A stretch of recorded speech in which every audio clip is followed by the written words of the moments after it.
रामगढ़ गांव में जोगिंदर अपनी बीवी उषा और माँ के साथ रहता था। जोगिंदर बहुत ही कंजूस और लालची इंसान था। उसके लालच की वजह से उसकी बीवी और माँ बहुत परेशान थे।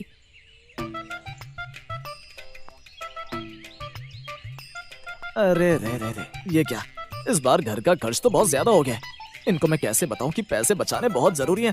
मेरी मेहनत की कमाई को ये लोग ऐसे लुटा रहे हैं जैसे पैसे पेड़ पर उगते हों।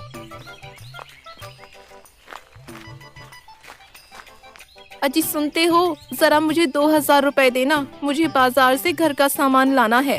क्या क्या कहा तुमने? 2000 रुपए? तुम्हें पता भी है कि कितने ज्यादा होते हैं 2000 रुपए? अजी मैं बस घर का सामान लाने के लिए ही पैसे मांग रही हूँ। मुझे कोई अपने ऊपर खर्च नहीं करने। जल्दी दो मुझे पैसे, मुझे बाजार जाने में देरी हो रही है। तुझे पता भी है कि कैसे मैं ये पैसे बचाता हूँ? हाँ जी, मुझे पता है कि आपने कैसे कैसे ये पैसे बचाए हैं, या तो बेईमानी करके या फिर कंजूसी करके।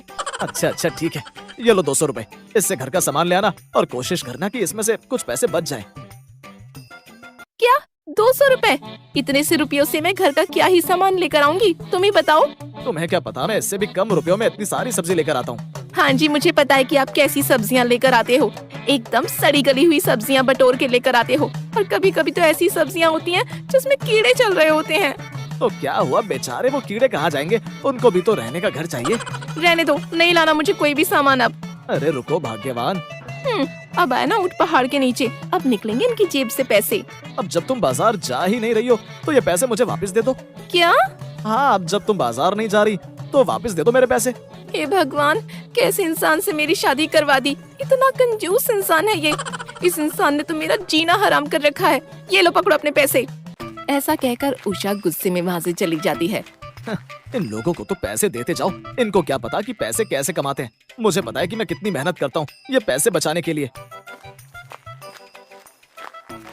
जोगिंदर वो पैसे लेकर तिजोरी में रख देता है। अरे बहू, तू तो बाजार जा रही थी सामान लेने, क्या हुआ, तू गई नहीं बाजार? अरे माँ, ये जो तुम्हारा बेटा है ना, इनको पैसे बचाने के आगे कुछ नहीं सोचता। पैसे मांगने पर तो जैसे इनके हाथ काम करना ही बंद कर देते हैं। अरे बेटा, इसकी इस कंजूसी से तो मैं भी बहुत परेशान हूँ। बस इसको पैसे देते रहो, और अगर कभी इससे पैसे मांग लो तो ये वापस देने का नाम नहीं लेता। इस आदमी से शादी करके तो मेरी किस्मत ही खराब हो गई है। इनकी इस कंजूसी की वजह से लगता है किसी दिन हम भूखे ही मर जाएंगे।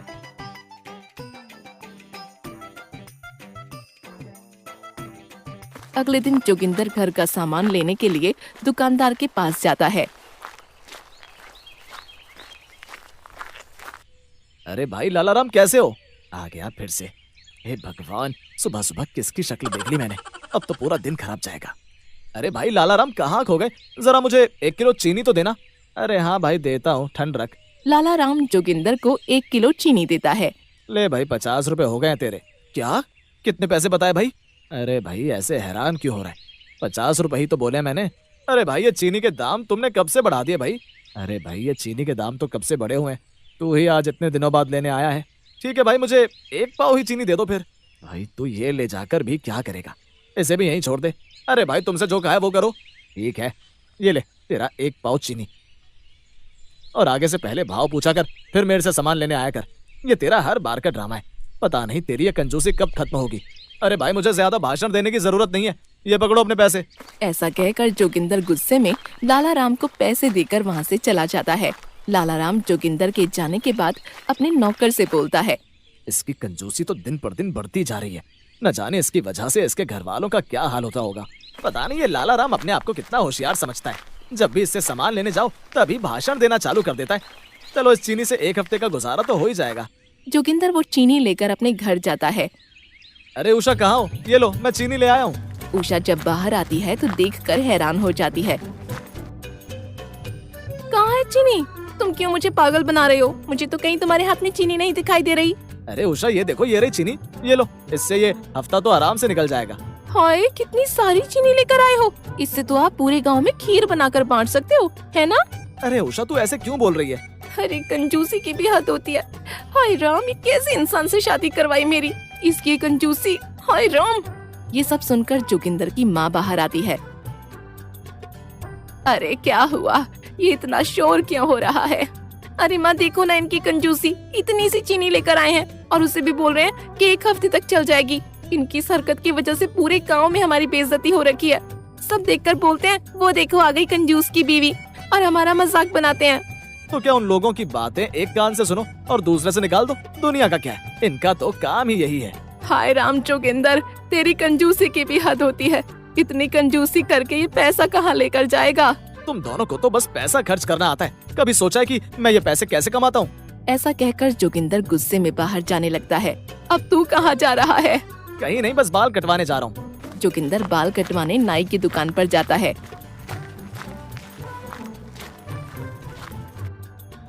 अरे ओ छोटू, जरा मेरे बाल तो काट दे। अरे सेठ जी, मैं आपको पहले ही बता रहा हूँ कि बाल काटने के 30 रुपए लगेंगे। क्या 30 रुपए? बाल कटवाने के 30 रुपए? पिछले महीने तो तूने 20 लिए थे, अब 1 महीने में ही 10 रुपए बढ़ा दिए।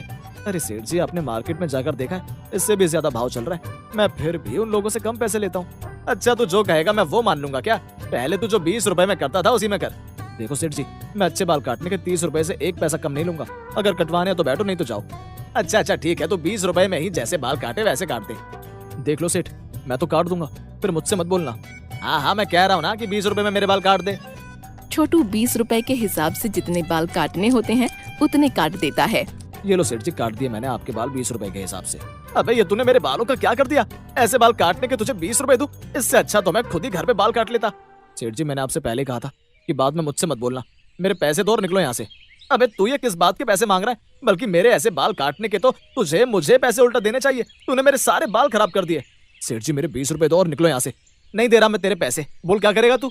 एक तो तूने मेरे बाल खराब कर दिए, उल्टा मुझसे पैसे मांग रहा है। चल निकल। छोटू से लड़ाई करके जोगिंदर वहाँ से चला जाता है। अरे वाह, मजा आ गया। मैंने तो अपने दिमाग से आज 20 रुपए बचा लिए। अरे भाई, दिमाग हो तो जोगिंदर जैसा। जोगिंदर के घर में 2-3 लोग जोगिंदर की शिकायत लेकर आते हैं। देखिए माँ जी, अगर घर का सामान लेना हो तो मेरी दुकान पर या तो आप आओ या फिर उषा बहन, आप उस कंजूस जोगिंदर को मत भेजा करो। जब भी मेरी दुकान पर आता है मैं उसकी कंजूसी की वजह से परेशान हो जाता हूँ। देखिए माँ जी, आज मेरी दुकान पर आकर मुझसे बहस कर रहे थे और मुझे मेरी मेहनत के पैसे भी नहीं दिए। देख लीजिए, अब ये सब हम लोगों से सहन नहीं होगा। हाँ बेटा, हम भी उसकी कंजूसी की वजह से बहुत परेशान हैं। माँ, मेरे पास एक तरकीब है। बता क्या तरकीब है? उषा सबको तरकीब बताती है।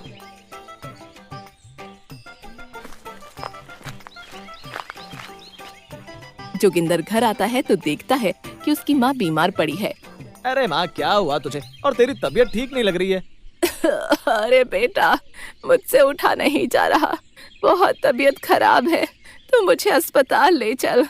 जोगिंदर अपनी माँ से बहुत ज्यादा प्यार करता है। वो ऐसे अपनी माँ को बीमार देखकर बहुत परेशान हो जाता है। ठीक है माँ, तू परेशान मत हो, मैं तुझे अभी अस्पताल लेकर चलता हूँ। जोगिंदर रिक्शे में अपनी माँ को लेकर अस्पताल जाता है। डॉक्टर साहब, जरा देखिए मेरी माँ को क्या हुआ है।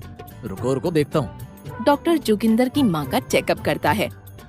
देखिए, आपकी माँ की ज्यादा तबीयत खराब है, आप इनकी ज्यादा देखरेख करिए। ये सुनकर जोगिंदर के पैरों के नीचे से मानो जमीन खिसक जाती है। डॉक्टर साहब, मैं अपनी माँ का बहुत ध्यान रखूंगा। रात को जब सब सोते हैं तो बाहर से एक आवाज आती है। जैसे ही जोगिंदर की आंख खुलती है तो उसे अपने सामने यमराज दिखते हैं। अरे कौन है वहाँ? ये कैसी रोशनी पड़ रही है? मुझे कुछ दिखाई नहीं दे रहा है। हम है यमराज हूँ मैं। क्या यमराज जी, आप यहाँ क्यों आए हैं? मैं भविष्यवाणी करने आया हूँ कि अगले 2 महीने में मैं तुम्हारी माँ को ले जाऊंगा। अब उनकी आयु खत्म होने वाली है। उनकी जो भी इच्छा है उसे पूरा कर दे। मैं 2 महीने बाद आज के ही दिन आकर तेरी माँ को ले जाऊंगा। नहीं, आप मेरी माँ को मत लेकर जाइए, कृपया करके उन्हें मत लेकर जाइए। अब जीवन मिला है तो मृत्यु भी तो मिलेगी। मैं 2 महीने बाद आकर तुम्हारी माँ को लेकर जाऊंगा। जोगिंदर डर कर उठकर बाहर भाग कर आता है कि तभी यमराज भी उसके आगे आकर खड़े हो जाते हैं। जोगिंदर, तू कहीं भी भाग नहीं सकता है, क्योंकि तू जहाँ जाएगा मैं तुझे वहीं दिखूंगा। ऐसा कहकर यमराज बना लाला राम वहाँ से धीरे धीरे निकल जाता है। क्या? बस अब मेरी माँ के पास 2 ही महीने बचे हैं? नहीं यमराज जी, आप मेरे साथ ऐसा नहीं कर सकते हो। आप मेरी माँ को लेकर नहीं जा सकते हो। वो देखता है कि तभी यमराज जी वहाँ नहीं होते हैं। अरे ये यमराज जी कहाँ चले गए? अभी तो यहीं थे।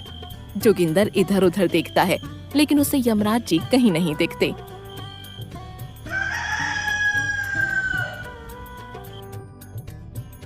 अरे माँ जी, आपने ये कैसी साड़ी पहनी है? दूसरी साड़ी पहनिए, हमें बाजार जाना है। अरे बेटा, मेरे पास और साड़ी नहीं है, बस यही है। और वैसे भी हमें बाजार ही तो जाना है। उषा और माँ की बात सुनकर जोगिंदर उदास हो जाता है।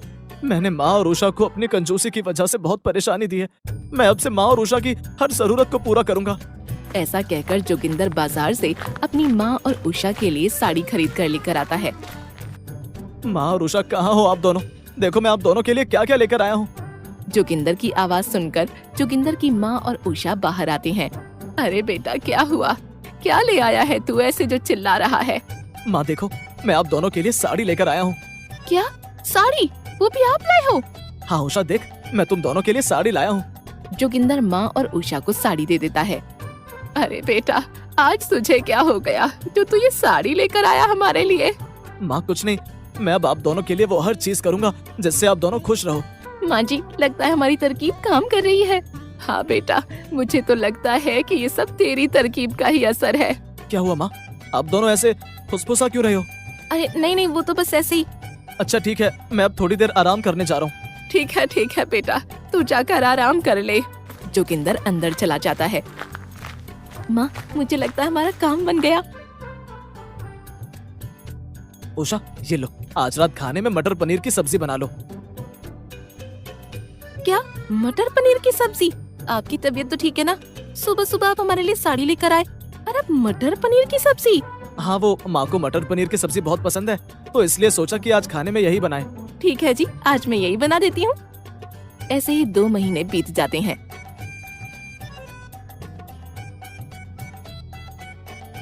रात को जोगिंदर सो रहा होता है कि तभी एकदम उसकी आंख खुलती है। यमराज जी के कहे अनुसार आज 2 महीने पूरे हो गए।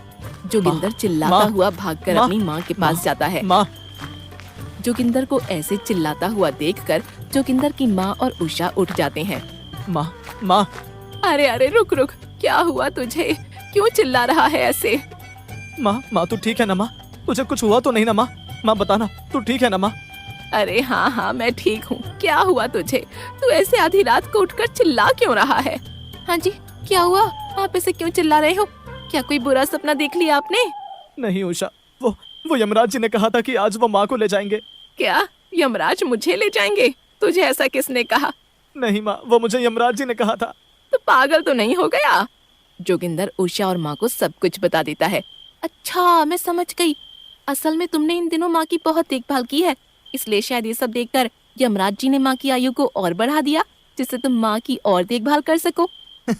मैं समझ गया माँ। अब मैं कसम खाकर कहता हूँ कि मैं अब पूरे अपने जीवन में कभी भी कोई कंजूसी नहीं करूंगा और तुम दोनों को बहुत खुश रखूंगा।